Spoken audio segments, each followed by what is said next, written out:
In my opinion, as well-structured as the popular Christian hermeneutic is in regards to dismantling works-based salvation, I don't believe this is how Paul is using law here. The broad application just described would not capture the full force of the fact that first century Israel believed that God extended forensic righteousness narrowly to the individual Jew, and indeed narrowly to the people of Israel as a whole, supposedly based on the distinction that Jews were, in point of fact, called out and chosen as the elect of God.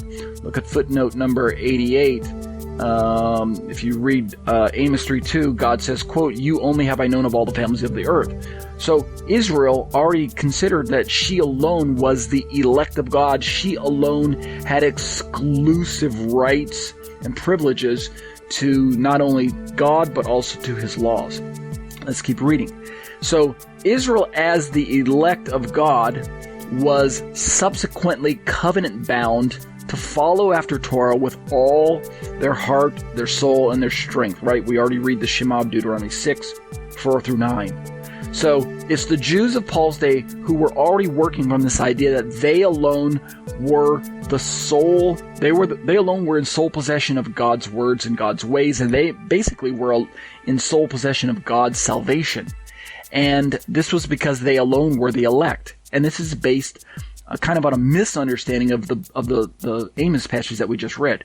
Put simply, I say in my commentary, if the surviving rabbinic writings are any indication of the pattern of religion in first century Israel, as E.P. Sanders' valuable research has so adequately indicated, then we have to confer that Paul's Jewish audience was not seeking forensic righteousness through keeping the Torah. That is, they were not trusting in their good works to save them, despite how many verses seem to indicate this with their wording.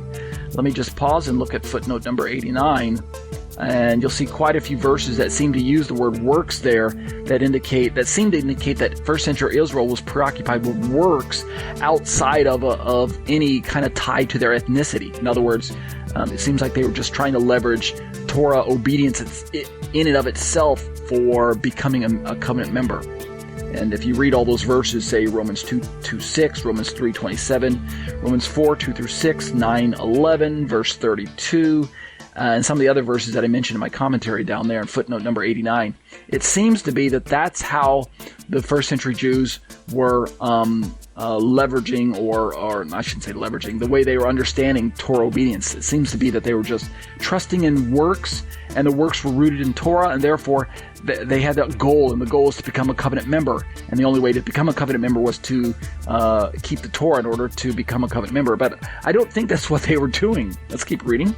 I believe that they were not attempting to gain entry into the covenant as adults by keeping Hashem's commandments. That's essentially the way I see them understand the book of Galatians. Instead, I say that they, the Jews of Paul's day, these would be the adults again, right? Please keep in mind I'm describing adults who have an understanding or who have the ability to read the commandments of God and to consider how to walk in them. I'm not talking about children who were circumcised as babies, but yet have no real responsibility to the community as adults when it comes to keeping the commandments as adults. So we're really talking about adults. I think that the Jews of Paul's day were seeking the subsequent ongoing forensic and behavior righteousness. Remember this one coin called righteousness, yet with two sides.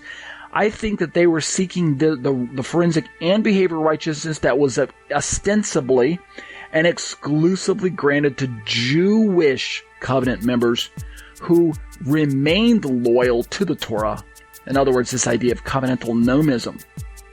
I think it is those